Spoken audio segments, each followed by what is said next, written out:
Pai, no nome de Jesus, amém, amém e amém. Que Deus abençoe, pastora. Amém, amém.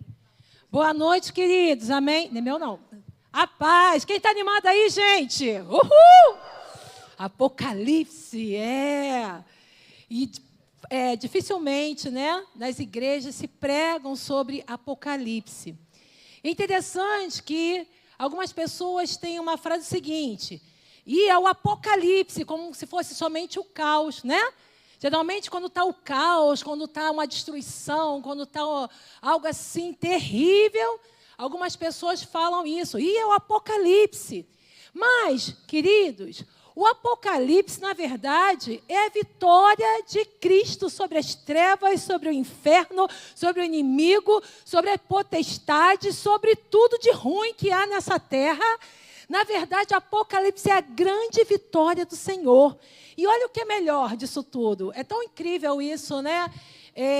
Há até mesmo uma bênção. Se você começar a ler o livro de Apocalipse, ele fala que bem-aventurado aquele que lê esse livro.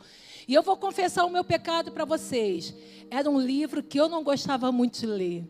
Por que eu não gostava muito de ler? Porque é muito cheio de símbolos.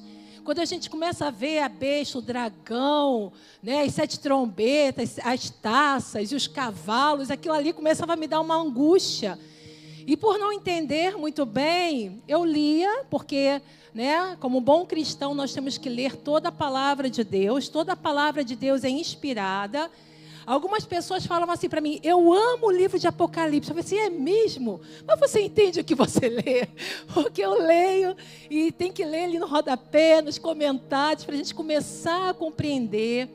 E quando o pastor ele veio com essa proposta, debaixo de uma direção de Deus, eu falei: meu Deus, olha que coisa linda o que o Espírito quer revelar à igreja, né? Porque, na verdade, o Senhor, como diz a palavra, Ele é o alfa, Ele é o ômega. Ele é o princípio e Ele é o fim. Então, o princípio começou em Gênesis. Nós sabemos como começou o princípio de todas as coisas. E nós, como servos de Deus, não estamos andando no curso desse mundo como se fosse para um caos, como se fosse para uma destruição. Você que é filho de Deus, você tem um destino. Qual é o destino dos servos de Deus? Ninguém sabe, não, gente? É o céu! Amém?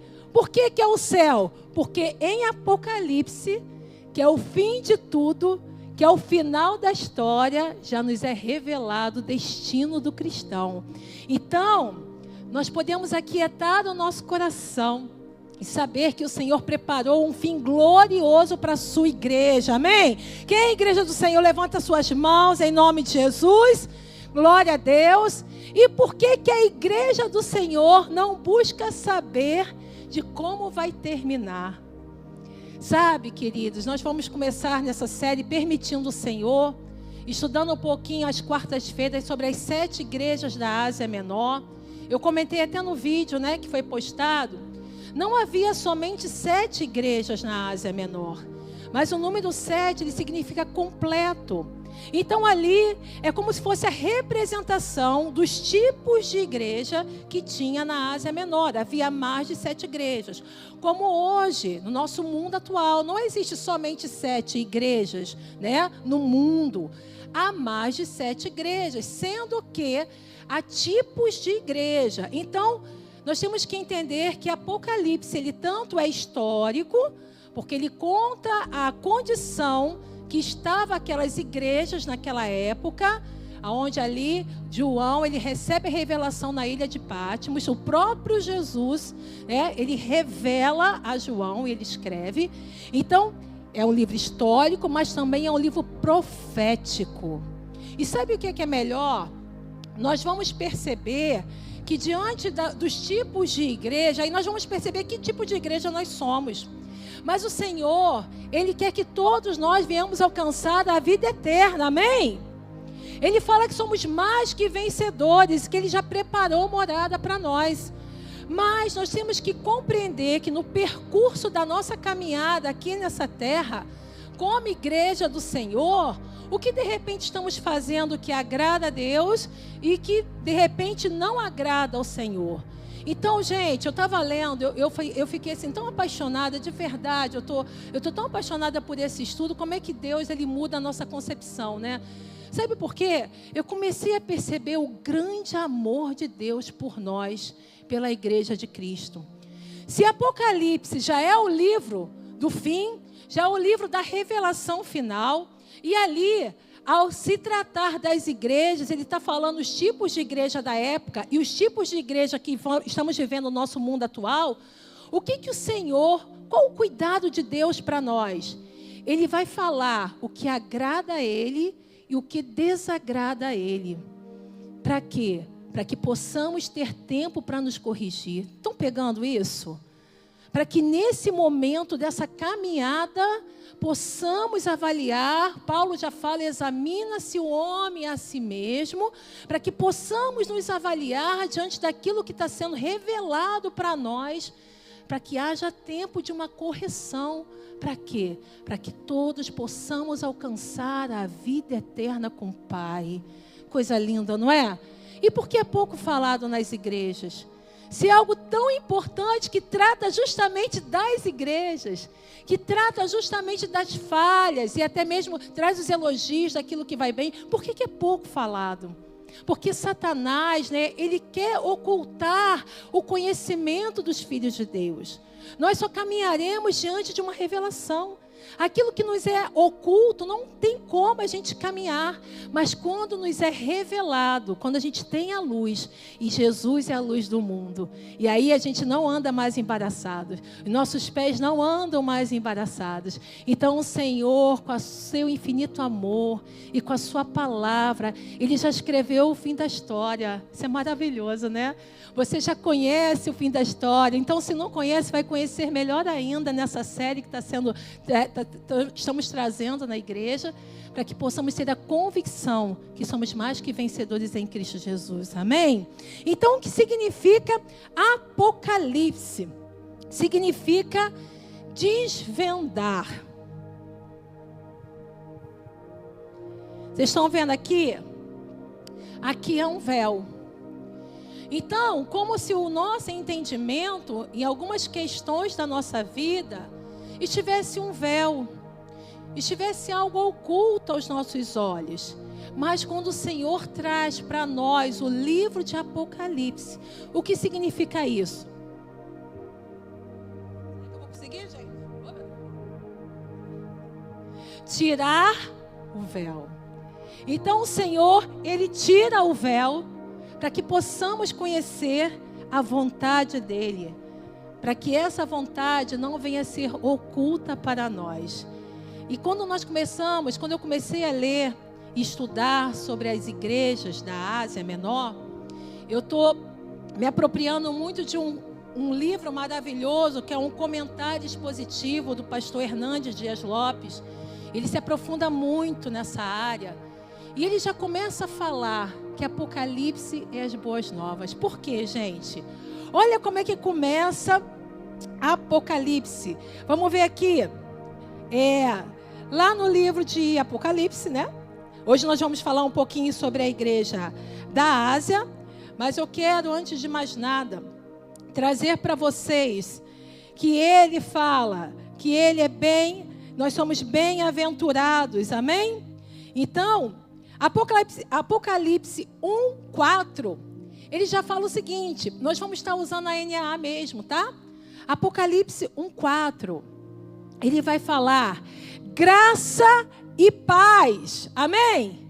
Graça e paz. Então João, as 7 igrejas que estão na província da Ásia, o próprio Jesus se apresenta para João e fala, que a graça e a paz estejam com vocês. Vocês podem receber isso? Que a graça e a paz esteja conosco. Então, Apocalipse, além de trazer para nós as boas novas, porque é a vitória de Jesus sobre o mal, sobre o inferno, sobre o dragão, sobre a serpente, sobre tudo que corrompe a humanidade. Ele venceu, ele vai vir como um Cristo glorioso. O pastor trouxe aí domingo as 2 voltas de Cristo. Ele vai vir como um Cristo glorioso, queridos. Mas não só isso, ele traz para nós, queridos, ali informações práticas.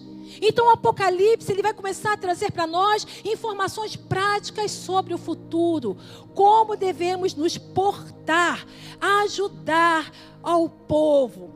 Ao falar das igrejas, são 7 igrejas, e ali nós vamos perceber que 2 igrejas recebem elogios do próprio Jesus: a igreja de Esmirna e a igreja de Filadélfia. 4 igrejas, elas recebem críticas e elogios, que é Éfeso, Pérgamo, Tiatira e Sardes. E uma igreja, ela só recebe críticas, que é a igreja de Laodiceia. E aí, o nosso Senhor Jesus, quando Ele voltar, Ele vai vir buscar quem? A sua noiva. E quem é a noiva do Senhor? É a igreja, isso aí. E foi muito bom você falar. Por quê? Algumas pessoas falam assim: eu tenho Jesus no meu coração, eu não preciso de igreja. Entenda bem, a salvação é mediante Cristo Jesus. Mas quando Ele voltar para buscar, Ele vai buscar a noiva. Porque Ele vai se retratar a noiva. Por isso que o Senhor fala que nós devemos congregar. Amém? Por isso que o Senhor estabelece pastores, líderes. Ele coloca uma ordem para quê? Para que o seu corpo venha a ser cuidado. Então não tem como, queridos, falarmos assim: eu tenho Jesus no meu coração, eu não preciso de igreja. Você está muito enganado. O Senhor vai vir buscar a sua noiva, o corpo de Cristo que está aqui na terra. Então, Ele vai se apresentar em meio à sua igreja, porque Ele anda no meio da sua igreja. Algumas pessoas pensam que o Senhor só está lá no seu trono de glória. Claro que Ele está no seu trono de glória. Ele está no seu trono de glória, mas Ele também passeia no meio da igreja. Eu não sei você, mas eu já estou sentindo a presença de Deus nesse lugar. O Senhor já está passeando em nosso meio. Então nós, como igrejas do Senhor, nós temos que ter essa consciência. Quando cultuarmos a Deus como igreja, entender que, lógico, Ele está lá sentado no seu trono de glória majestoso, mas Ele também está aqui do teu lado. E Ele está passeando, porque Ele está sondando o coração de cada um de nós. O Senhor quer passear em meio aos louvores. Amém? O louvor não é somente uma performance vocal, de técnicas, mas é uma manifestação da presença de Deus em meio a essa congregação. O Senhor está passeando em meio ao corpo de Cristo, em meio à pregação, porque Ele quer se manifestar, aleluia, na sua igreja. Por que Ele quer se manifestar? Porque nós vamos ver que sobre a igreja ocorrem muitas situações, como perseguição, como esfriamento, como o mundo querendo entrar, como imoralidade, como pornografia. Quantas coisas as igrejas estão sendo atingidas e atacadas. E aí nós temos que entender como é o coração do Pai, para recebermos a direção do Senhor. Então vamos lá, vamos ver sobre essa igreja de Éfeso. Vamos ler em Apocalipse 2, do versículo 1 ao 7.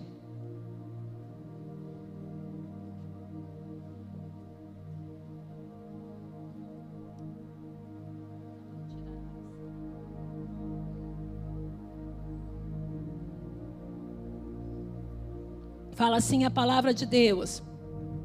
E ao anjo da igreja em Éfeso escreva: estas coisas diz aquele que conserva na mão direita as 7 estrelas e que anda no meio dos 7 candelabros de ouro. Conheço as obras que você realiza, tanto o seu esforço como a sua perseverança.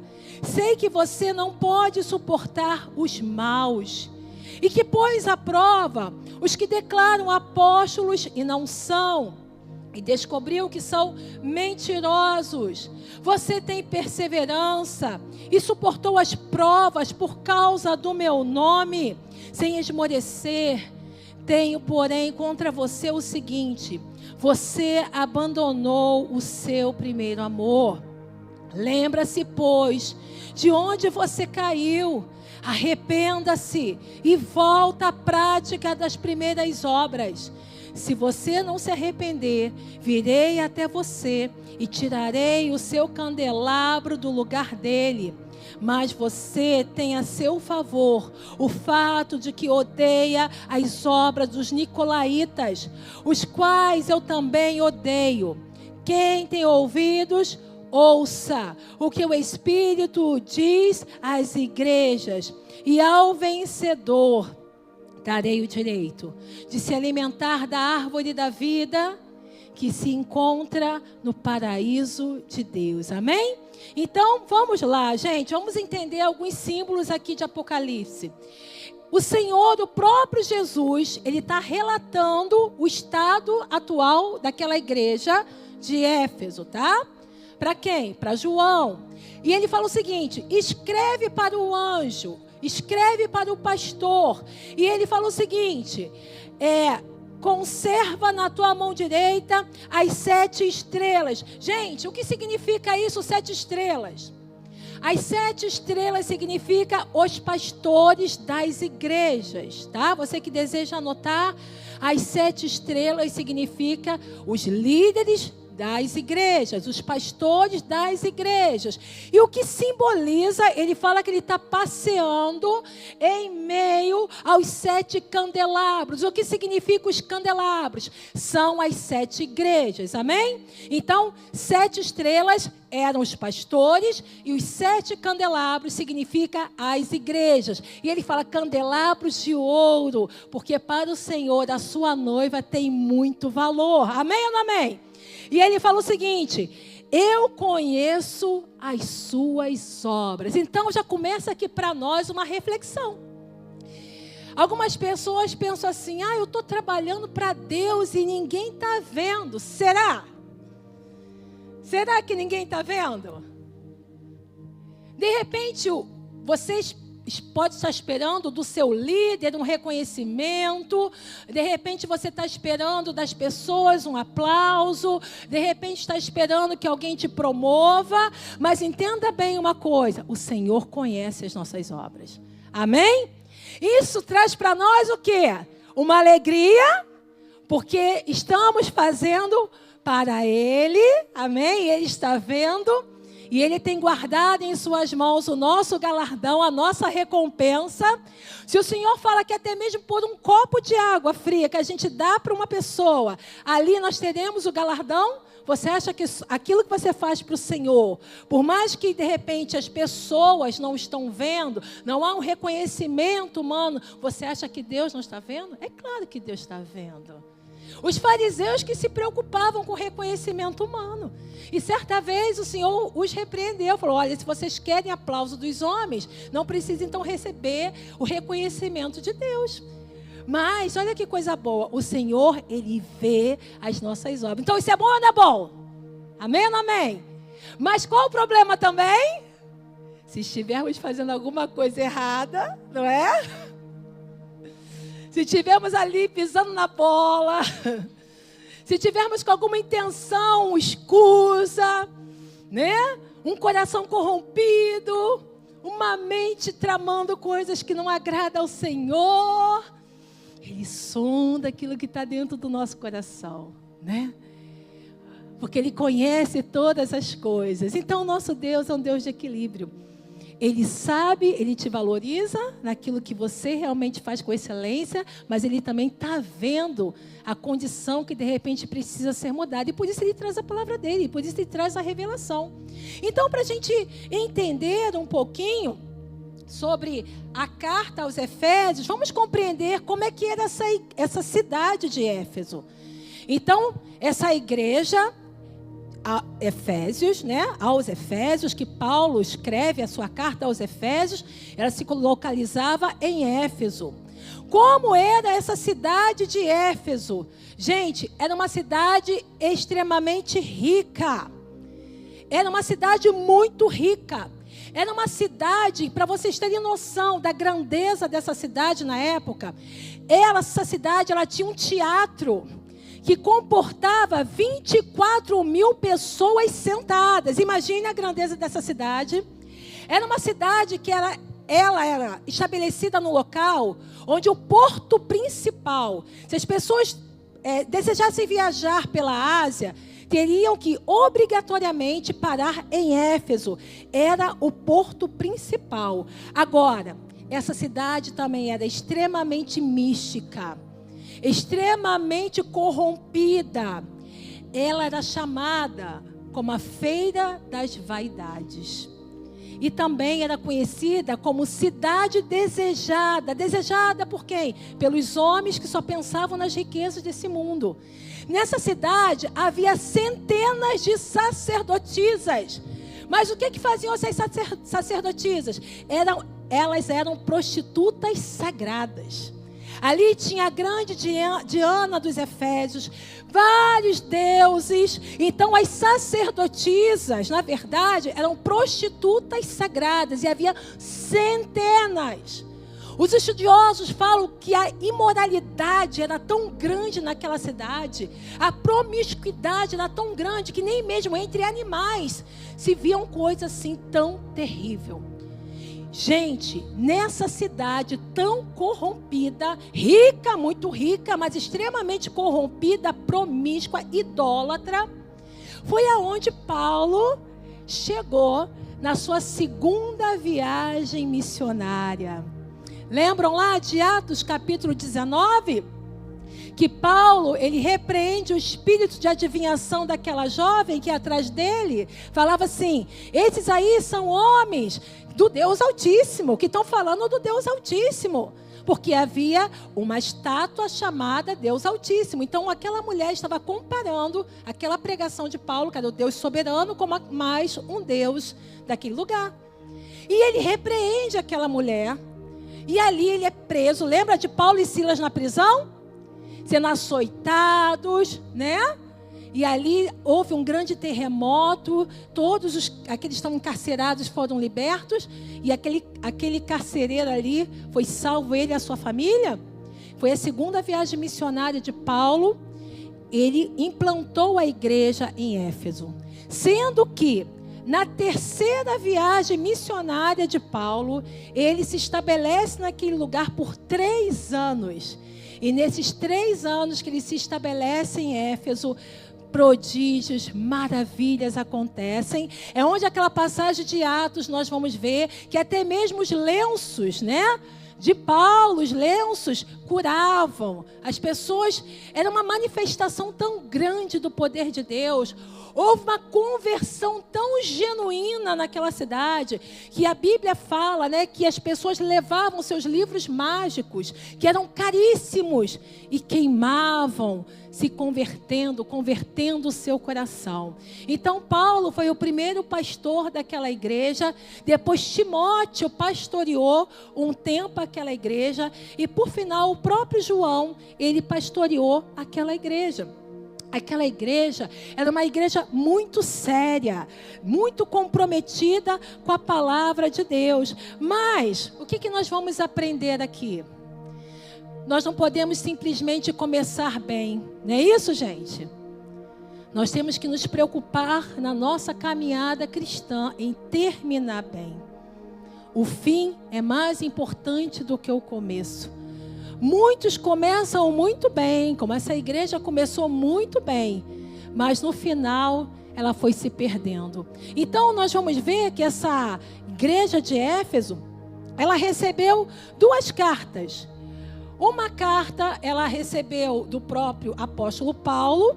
Vocês vão ver lá ele elogiando a igreja, falando que ela é uma igreja que poderia se aprofundar mais no amor, na profundidade, na largura, no comprimento. Era uma igreja que tinha amor.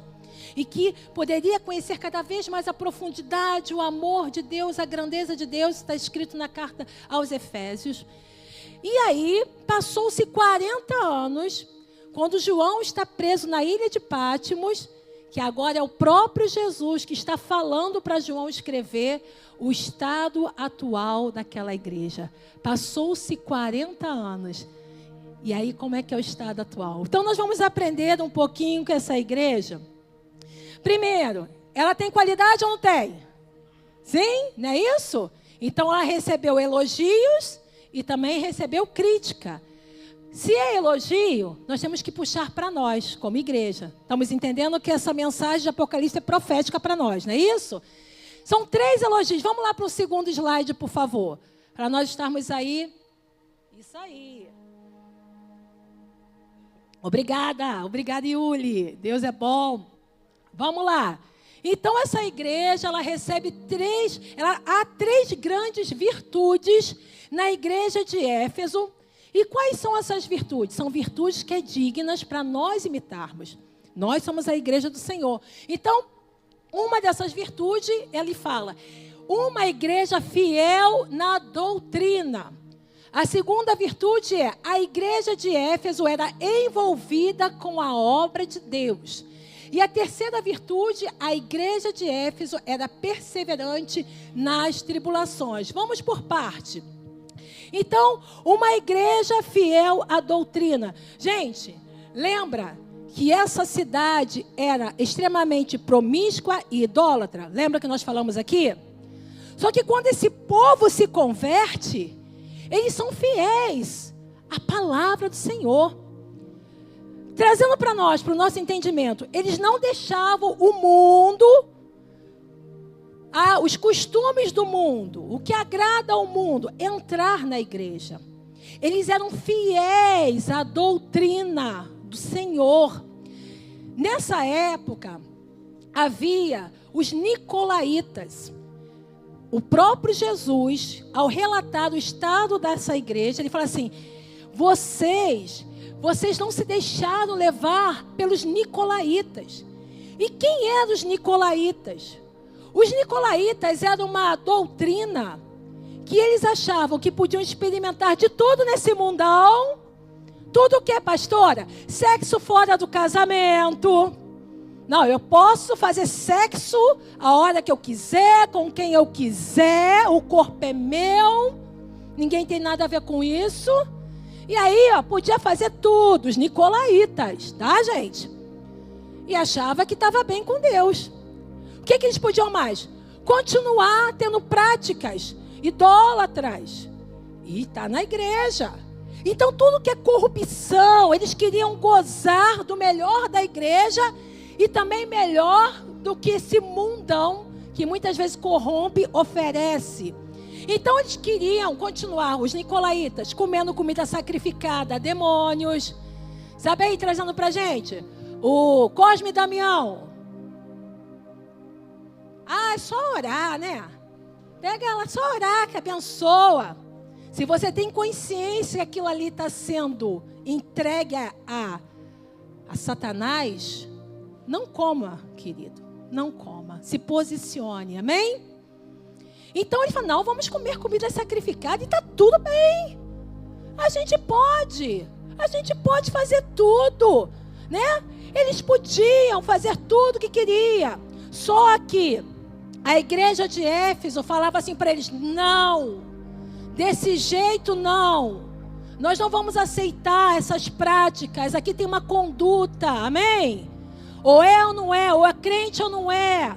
Desse jeito não dá, em cima do muro não dá, escolhe, quer ficar no mundo, fica no mundo, quer ficar na igreja, fica na igreja. Então o que o Senhor está trazendo para nós como igreja? Pastora, tem que entender que o mundo está mudado, mas a palavra muda? Hein? Céus e terras passarão, mas as minhas palavras não hão de passar, amém? O que é de Deus é de Deus. O que não é de Deus, nós não temos que botar como se fosse normal. Não é normal, gente. Então, o que acontece? Qual é a relação de algumas igrejas, tá? Que a gente vê por aí. Buscam experiências. Pessoas só querem buscar experiência, mas não buscam a verdade. Gostam muito de movimento. Eu gosto de movimento também. Nós somos uma igreja que cremos na plenitude da palavra de Deus. Cremos que o Espírito Santo já foi derramado. Cremos nos dons espirituais. Cremos na busca para que o Senhor se movimente no meio da sua igreja. Mas não adianta só movimento se não tiver verdade. Porque é a verdade que liberta. O Senhor fala, conhecereis a verdade, e a verdade vos libertará. Então, como é uma carta profética, alguns lugares só querem movimento, só querem sentir, mas não querem pensar. Gente, o analfabetismo bíblico é algo absurdo em nosso meio hoje. Cerca de 50% dos pastores, líderes, que leram a Bíblia toda. Imagina os membros. Se um líder, há uma pesquisa, que cerca de 50% a 55% que já leram a Bíblia toda, imagina os membros. Então, o analfabetismo bíblico, infelizmente, é muito grande. Mas essa não é a vontade de Deus para nós. Temos que conhecer a verdade, porque é a verdade que liberta. Cerca de somente 30% dos cristãos realizam os seus devocionais, têm as suas disciplinas espirituais, o nosso famoso TSD. Amém? Então, só quero sentir, mas não quero pensar. Só quero sentir, mas não quero entender a verdade. Está errado.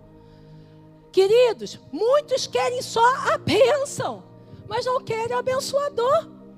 Querem novidades, revelações, sonhos e visões, mas não querem o evangelho da cruz. E o Senhor fala, pega a sua cruz e siga Jesus, amém? A cruz é a verdade do evangelho. Alguns evangelhos, eles fazem práticas como descarrego, sal grosso, quebra de maldição, prosperidade material. Mas cadê o evangelho da santificação? Nada contra, irmãos, orarmos por libertação. Nada contra pregarmos uma palavra que traz prosperidade para a sua vida, mas só ficar nesse campo.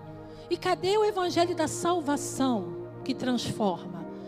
E a pergunta é, que tipo de igreja nós somos? Que tipo de igreja está crescendo no nosso meio? Amém? Por isso que essa carta é muito atual. Qual é o outro elogio que nós devemos imitar, que o Senhor Jesus fala dessa igreja de Éfeso? A igreja de Éfeso era envolvida com a obra de Deus. Irmãos, eles eram extremamente trabalhadores. Quando fala que eles eram trabalhadores, essa palavra no grego original é kopos, que significa trabalhar mesmo, com esmero.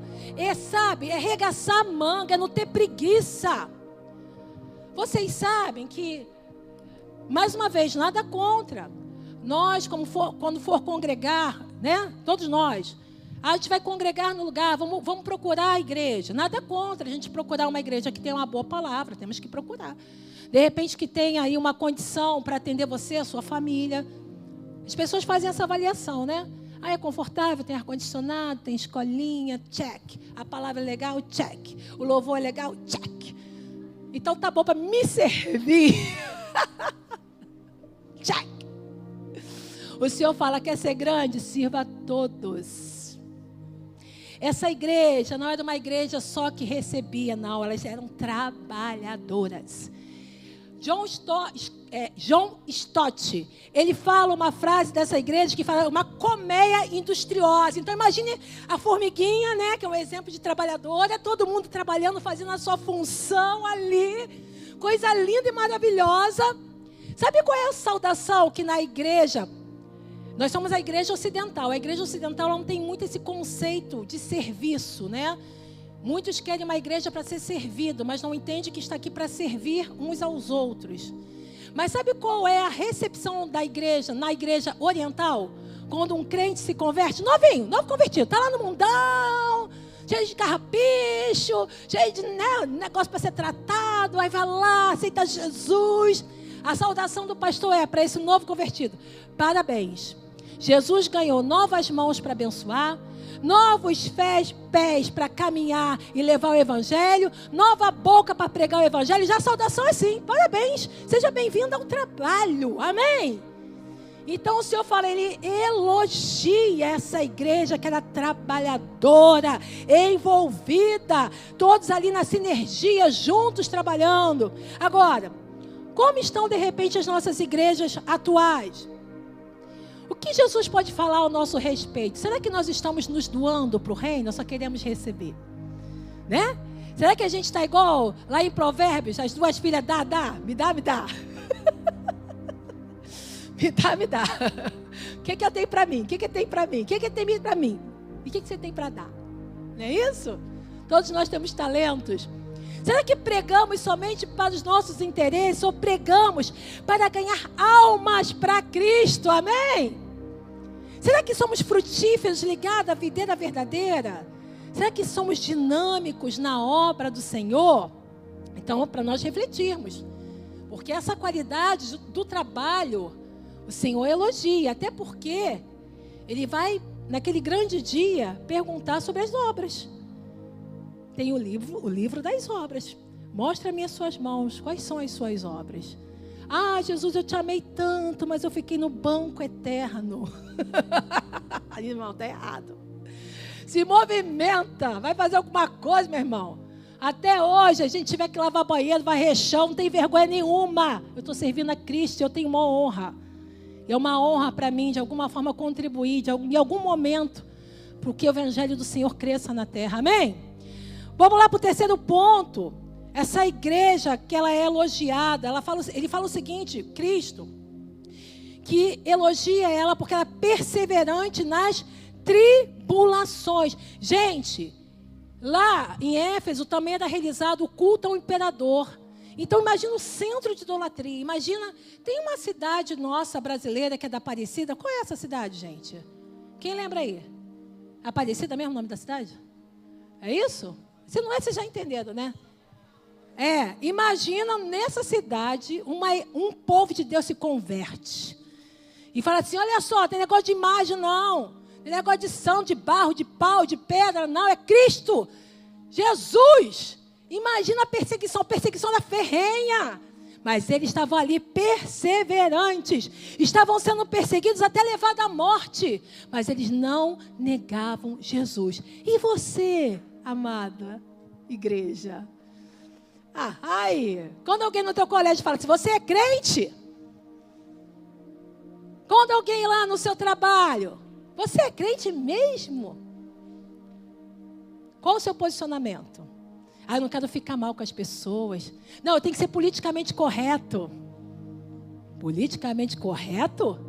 Nós somos sal e luz. Ou tu é ou tu não é, irmão. Nem Jesus agradou todo mundo. Não pense você que vai agradar. Você não é político. Política é assim, época de campanha, abraça a criança, remelenta, não é isso? Pisa na lama, vai lá. Nós não somos políticos. Amém? Então, gente, essa igreja, ela se permanecer fiel diante das tribulações, diante dos ataques, diante ali das opressões. Agora, qual é a relação, de repente, de algumas igrejas? Será que permanecemos fiéis quando somos perseguidos, provados e seduzidos? Muitos querem coroa, né? Muitos querem aplausos, muitos querem ser reconhecidos, mas poucos querem a cruz. Poucos querem a cruz. Muitos querem salvação sem conversão. Muitos não querem sofrer por amor pelo Evangelho. Alguns querem ser reconhecidos no mundo. Muitos sonham em ser grandes pessoas nesse mundo, grandes empresários, querem deixar um legado nesse mundo. Mas será que se preocupam se o seu nome está escrito no livro da vida? Algumas igrejas perderam a capacidade de anunciar o pecado, gente. Finge que não vem. Para quê? Para não perder seus frequentadores. Algumas igrejas não pregam sobre pecado, não pregam sobre imoralidade. Quem faz aula de membresia e batismo sabe que a primeira coisa que eu falo, irmãos, nós não somos perfeitos, mas nós temos que entender que a vida cristã requer de nós testemunho. Então tudo aquilo que é pecado, seja ali uma prostituição, seja pornografia, seja sexo fora do casamento, arruma a sua casa, porque mais importa não é ter o teu nome no livro de membros da igreja, mas ter o seu nome no livro do céu. Eu sempre falo, aí cabe a cada um, né, irmãos? Cabe a cada um ser fiel ou não, aí não cabe a mim. O meu papel é falar. O Senhor fala a verdade. Se converter, glória a Deus. Se não se converter, cada um vai pagar por si, pela sua vida. Mas o nosso papel é anunciar. Ah, pastora, vai perder muitos membros. O que nós queremos, gente, é pessoas salvas, libertas e transformadas. Porque se o evangelho não transforma, não é evangelho. Amém? Ou a gente está brincando de crente aqui. Ou é ou não é, não tem como brincar. Ah, tá, meu irmão, continua com o teu pecadinho. Mas vem cá, dá seu dízimo. Não!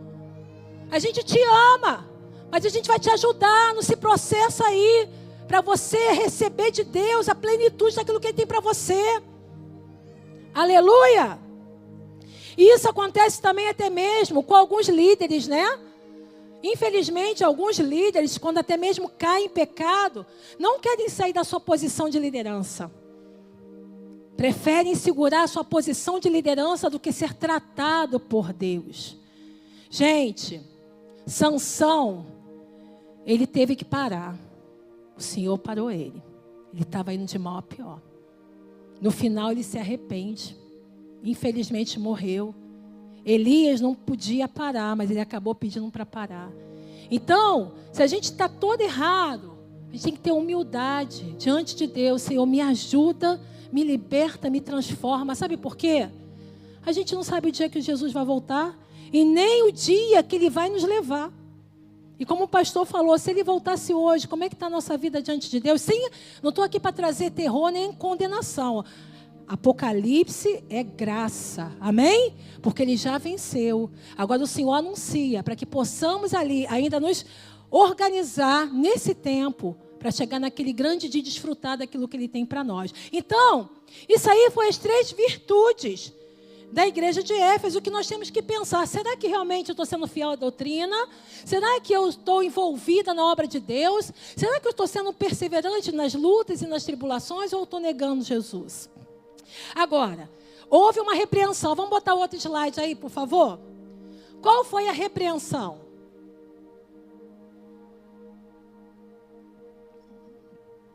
Kelly, bota o outro slide para mim, por favor. Sobre a repreensão. Qual foi a repreensão do noivo para a sua noiva? O que ele falou? Que ela o quê? Abandonou o primeiro amor. Gente, lembra que Paulo, quando ele ficou um tempo na igreja, que nós falamos, ele na 2ª viagem missionária, ele instituiu a igreja. Na 3ª viagem missionária, ele ficou 3 anos ali. Aquela igreja era fervorosa no amor. Então, se houve um primeiro amor, o Senhor está falando, lembra. Você está deixando aquilo que tem mais importância, que é o amor. Então, gente, nós temos que trabalhar para Jesus. Nós temos que nos posicionar na fé. Nós temos que suportar muitas vezes momentos de luta que a gente passa. Todo cristão passa, todo mundo tem seu deserto, todo mundo tem sua aprovação. Não é porque de repente aquele momento está sendo tão agradável que você vai abandonar Jesus, aí que Deus está provando seu coração. Mas não adianta ter isso tudo se não tiver o amor. Não adianta eu só trabalhar para Deus se eu não tiver amor a Deus em primeiro lugar e a vidas. O amor, a essência do evangelho é o amor. Sabe o que o pastor Hernandes ele compara?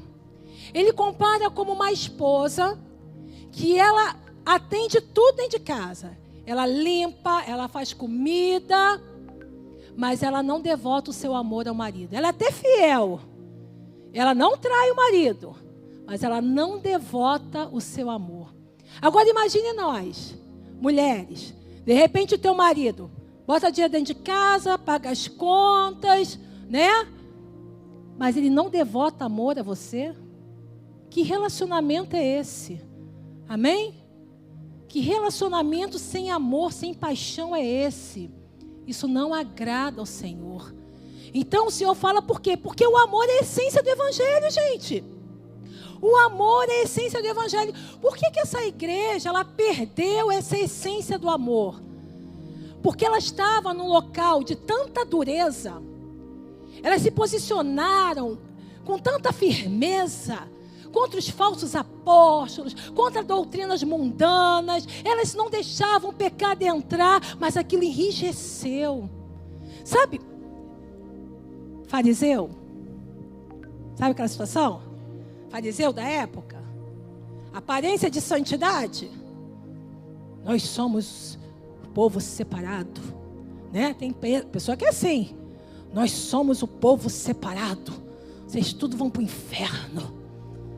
Não, nós somos o povo escolhido do Senhor. Glória a Deus, nós somos mesmo. Mas cadê o amor? Aí eu só trabalho, mas eu não tenho meu tempo com Deus, eu não tenho meu tempo de intimidade, eu não tenho tempo de relacionamento com o noivo. A noiva não se relaciona com o noivo. Não pode. Então, gente, a hora voa, né? Vamos lá. Olha o que diz aqui. João 13, do 34 ao 35. O amor é a marca do discípulo verdadeiro. Quem é discípulo do Senhor aqui? Levanta a mão. O amor tem que ser a nossa marca. Não adianta a gente ter uma boa teologia. Não adianta a gente saber o grego, no original, o hebraico, no original, se você não tiver amor. Pega essa frase. As pessoas não se importam o quanto você sabe, até que elas saibam o quanto você se importa com elas. Estão entendendo isso? As pessoas não se importam o quanto você sabe, até o momento que ela saiba o quanto você se importa por ela. O amor é a marca do discípulo. Vamos ver isso? João 13, do 34 ao 35. Eu lhes dou um novo mandamento, que vocês amem uns aos outros, assim como eu os amei. Que também vocês amem uns aos outros. Agora preste atenção no versículo 35, gente. Nisto todos conhecerão que vocês são os meus discípulos. Se tiverem o quê? Amor. Amor um para com os outros. Amém? Então não importa se a pessoa que você está sendo ali um canal para evangelizar, naquele momento, se ela está ainda num processo de libertação, Jesus também morreu por ela. Se naquele momento ela ainda está em outra religião, Jesus também quer salvá-la. Agora, se nós, que somos os portadores das boas novas, não formos a expressão do amor de Deus nessa terra, como é que essa pessoa vai ser alcançada? Não adianta só pregar um lindo sermão. Eu tenho que demonstrar a minha preocupação, o meu interesse e o meu amor, porque o amor é a marca do discípulo. Assim conhecerão que vocês são os meus discípulos, se importar com vidas, porque Jesus morreu por elas. Jesus morreu por vidas. Então o discípulo tem que se importar com vidas. Uma alma vale mais do que o mundo inteiro. Uma alma é preciosa para o Senhor. Ele fala que o bom pastor, se tiver que deixar as 99 no cantinho para buscar aquela ovelhinha que está lá indo para o precipício, ele vai porque ele ama. Amém, gente? Nós não podemos, como igreja, ficar enrijecida somente nos dogmas religiosos, na doutrina religiosa e não ter amor. Então, por quê? Não adianta nada os nossos dons se não houver amor. 1 Coríntios 13, do 1 ao 3.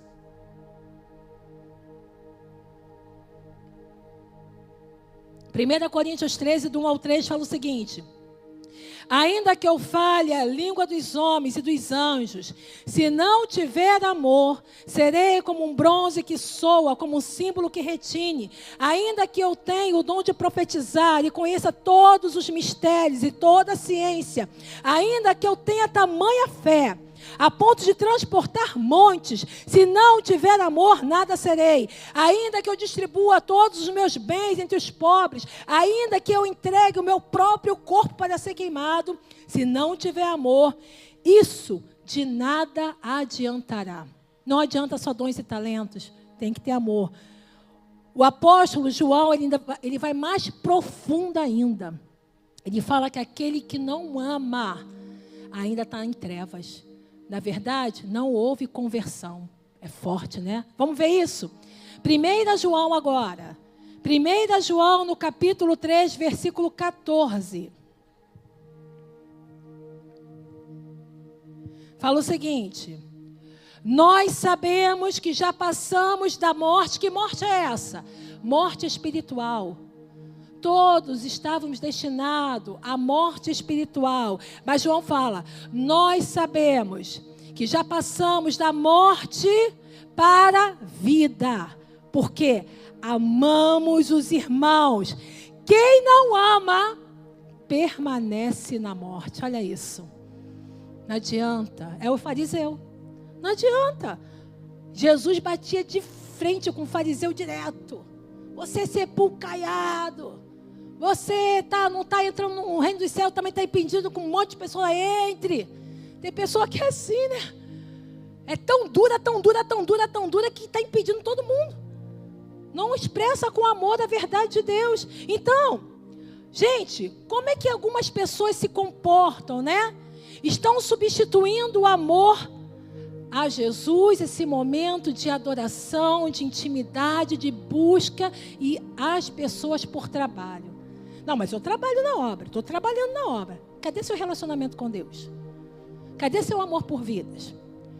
Quantos que estão dispostos a defender a sua teologia, as suas convicções, mas não estão dispostos a morrer pelo Evangelho?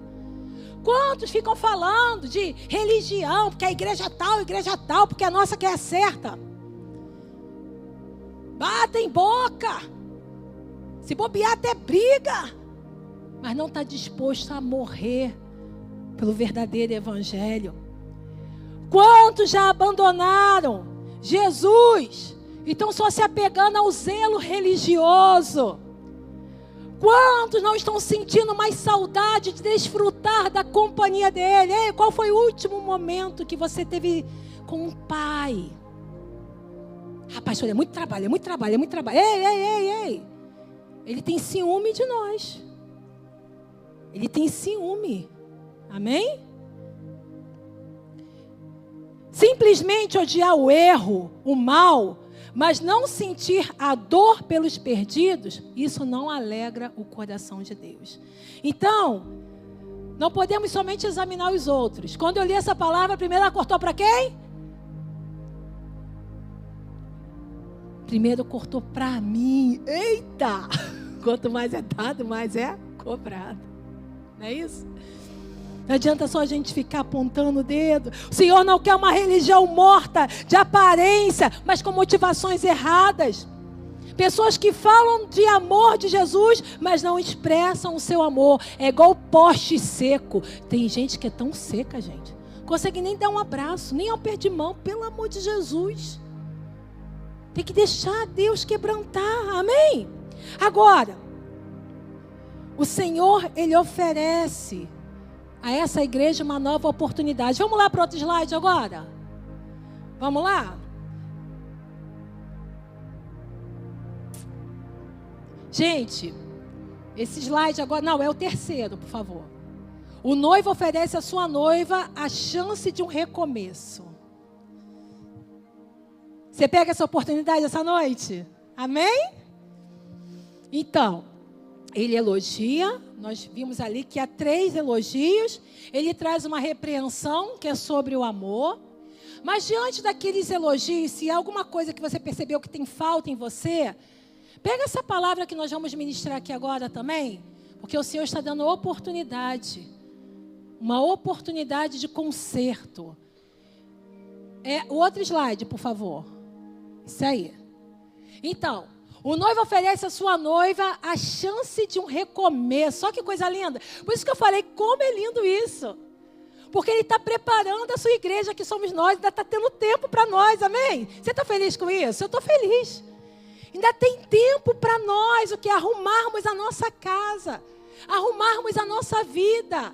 Ele nos dá a oportunidade de um novo recomeço. E quais são os pontos que ele fala aqui para a igreja de Éfeso?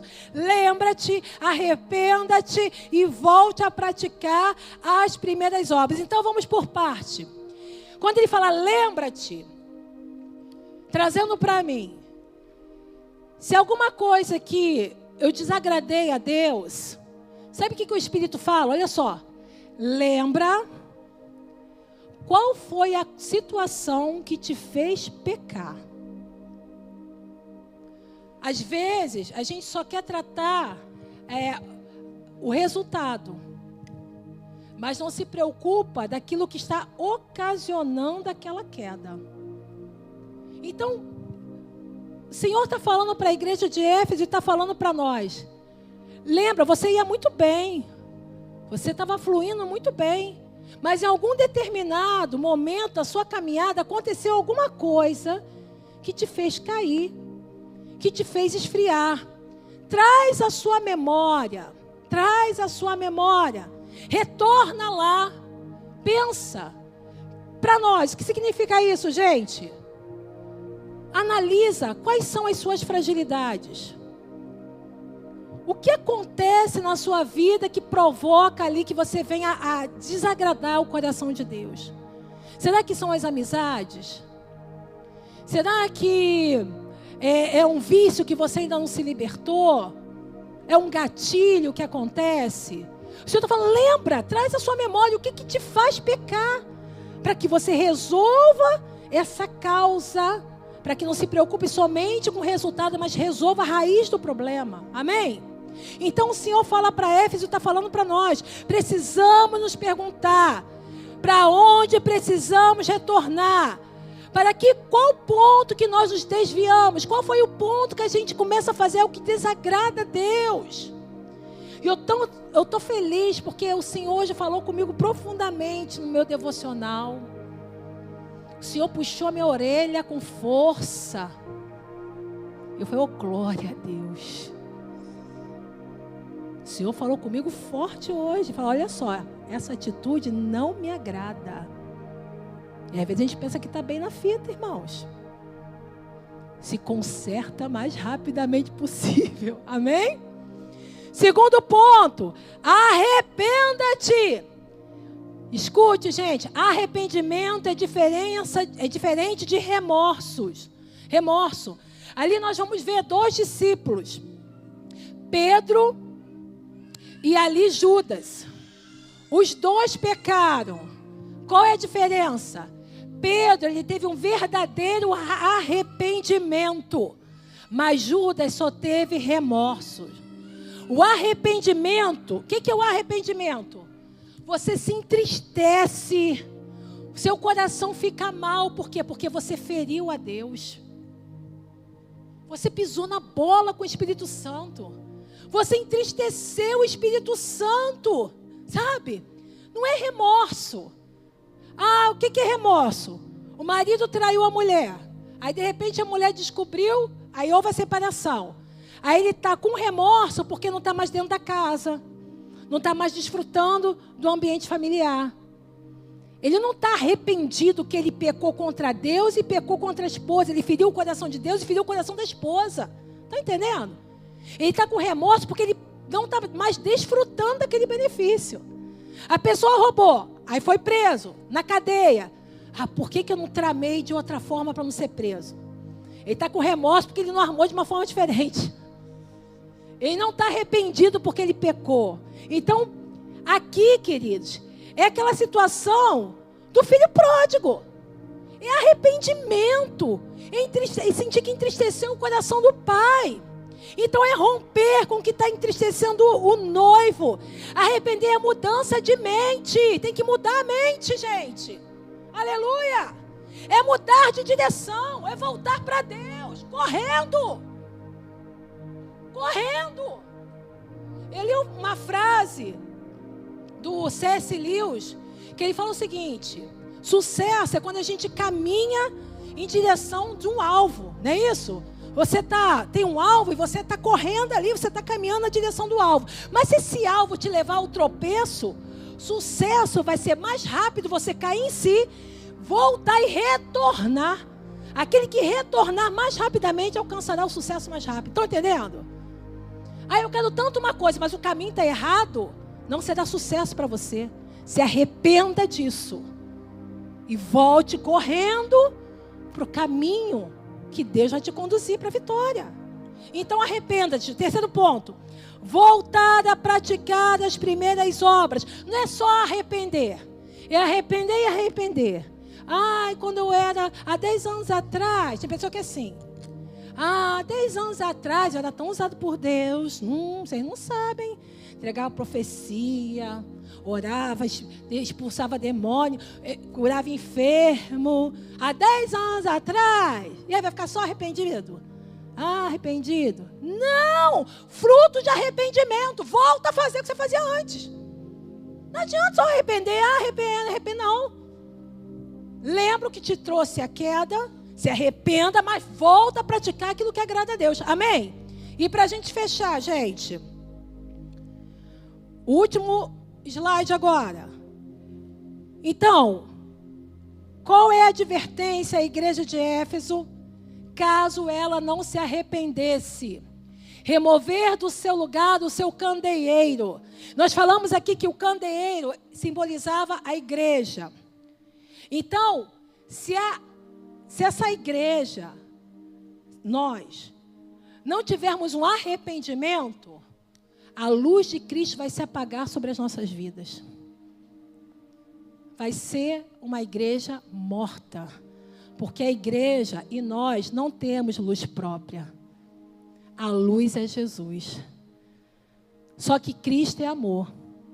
E se a gente não retornar para aquilo que traz a luz, ele fala para a igreja de Éfeso e fala para nós, se a gente não retornar, se a gente não se arrepender dos nossos pecados, se a gente não retornar a estar naquilo que o Senhor agrada, ele vai tirar a luz, ele vai tirar a sua presença. Vamos ser zumbis espirituais, só indo e voltando da igreja, mas morto espiritualmente. Pessoas dentro da igreja indo para o inferno. Sabe que a coisa mais triste desse mundo? É você naquele grande dia falar assim, eu estava na igreja todos os dias. Mas estava indo para o inferno. É dura essa palavra, né? Perdão, gente, mas é a palavra de Deus. Não posso pedir perdão pela palavra, né? Pelo contrário, é o amor de Deus sobre nós. Não é isso? Então, Jesus disse, se não vem a ti, removerei do seu lugar o seu candeeiro. O candeeiro é feito para brilhar. Se ele não brilha, ele é inútil, desnecessário. A igreja não tem luz própria. Ela só reflete a luz de Cristo. E aí, continua nas trevas. Se nós não tivermos a luz de Deus sobre nós, o que tem? Se não tem luz, tem o quê? Trevas. Como é que o amor de Deus é sobre as nossas vidas, não é isso?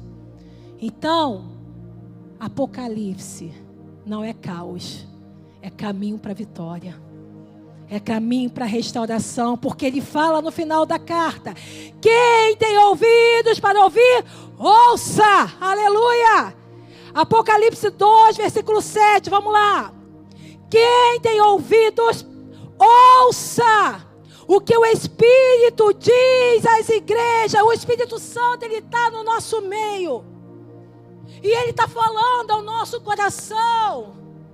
Sabe qual é o pecado que não tem perdão? A blasfêmia contra o Espírito Santo. O que é blasfemar contra o Espírito Santo? É resistir à voz do Espírito Santo.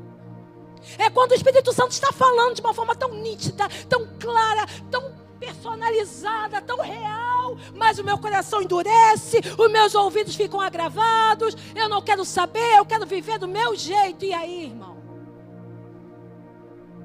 E aí a gente está rejeitando o Espírito. Mas ele fala, ouça o que o Espírito está dizendo à igreja.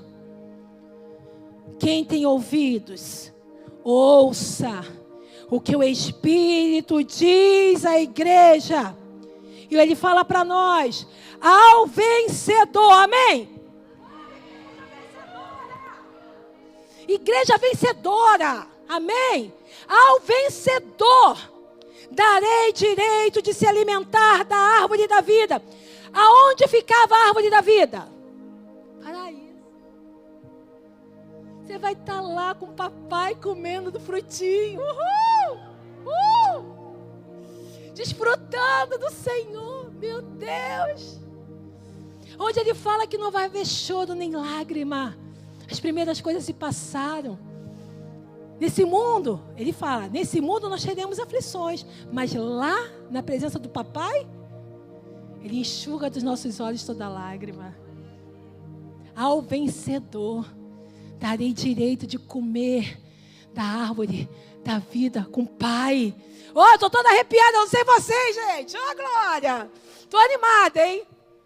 Então, esse ouvir, gente, tem o sentido de obedecer para receber a recompensa. Quem quer receber a recompensa? Amém. Vamos ficar de pé em nome de Jesus? O céu só é céu porque lá é a casa do Pai. Ele é amor. E lá nós vamos desfrutar do amor abundante do nosso noivo. Qual é a recompensa? Mais amor sobre as nossas vidas. Eu quero orar nessa hora. Te convido a fechar os teus olhos. Pastor, ele faz sempre uma oração. E eu creio que essa oração vai se cumprir. Porque a oração do justo pode muito em seus efeitos. Quando a gente compartilha sempre, a gente sempre tem momentos muito juntos de oração. Ele ora um tempo, eu oro um tempo, a gente em concordância. Porque até para vocês casais, orem juntos. A oração, quando estiver dois reunidos em meu nome, ali se faz presente, Senhor. Uma oração muito poderosa, ainda mais casal. Orem juntos. E concordância, já ensinei isso na aula de oração. Quando um ora, você fala amém, aleluia, glória a Deus. Está concordando, amém?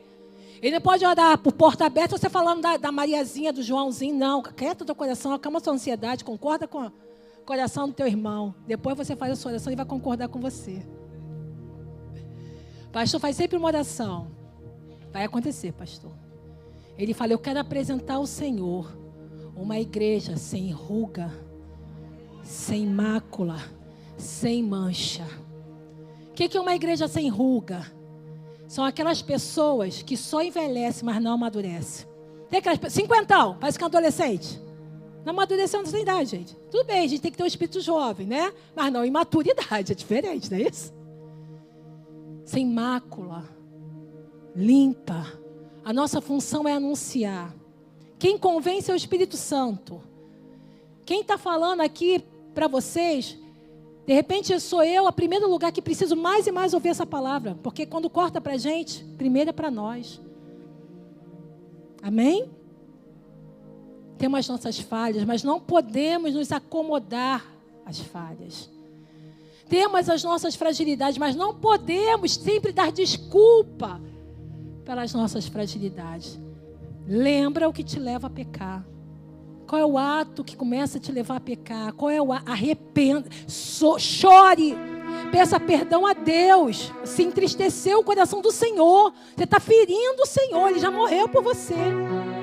E volte a praticar aquilo que agrada ao Pai. Quem tem ouvidos para ouvir, ouça o que o Espírito diz à igreja, para que possa comer da árvore da vida. Fecha os teus olhos, o Espírito do Senhor está aqui. Ele não está somente no trono, Ele está andando.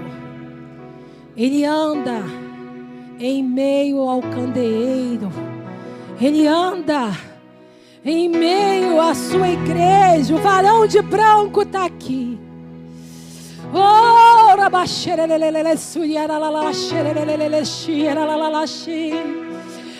está aqui. Oh, Ele está aqui. Com os olhos como chama de fogo, pés como latões reluzentes. Ele está aqui. Ele está aqui, Ele está aqui, Ele está aqui.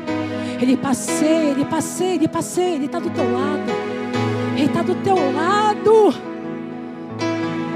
Ele está se revelando a nós. Apocalipse é revelação. É tirar o véu. Para que possamos desfrutar da árvore da vida.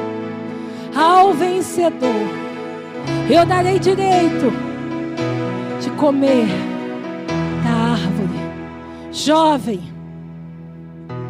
guarda a palavra no teu coração para não pecar contra Deus. Muitos são os prazeres deste mundo, mas esse mundo jaz no maligno. Não se corrompa nessa terra. Preserve a tua santidade. Tema ao Senhor. O temor ao Senhor é o princípio da sabedoria. Despreze as ofertas que chegam até a ti. Drogas, sexo, prostituição, dinheiro, corrupção. É tão breve, irmãos. É no piscar de olhos ele voltará. É no piscar de olhos a trombeta vai tocar. Oh, ele vai buscar a sua noiva. Ele não vai buscar uma noiva descabelada, suja, desarrumada, não. Ele quer buscar uma noiva adornada, lavada, limpa pelo sangue do Cordeiro. Então deixa ele tocar nas tuas vestes agora. Nada nesse mundo tem mais valor do que a tua salvação. O que pode comprar uma alma? Qual é o preço da tua salvação? Nem um ouro, nem uma prata, nem toda a quantidade de riqueza desse mundo pode resgatar a sua alma, mas o sangue de Jesus derramado naquela cruz, que a vontade revelada do Pai sobre nós é que resgata a nossa alma. Conhecereis a verdade, e a verdade vos libertará. Você não é mais escravo, você é filho. Filho tem direito à herança. Não seja como Esaú, dispensando a primogenitura por um prato de lentilha. Ei! Rejeite as ofertas, meu irmão. Diga não. Diga sim para o Espírito. Diga sim para Jesus. O que nós mais precisamos nessa terra é a presença do Senhor em nós. É a presença do Senhor na igreja, andando em meio ao louvor. Aleluia. Oh, alabaxere de balabaxara, alabaxaia. Oh, rabelexire de manaia, sim, alabaxere. Andando em meio à congregação. Oh,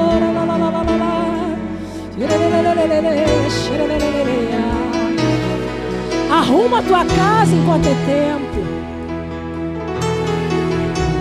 Diga não ao pecado.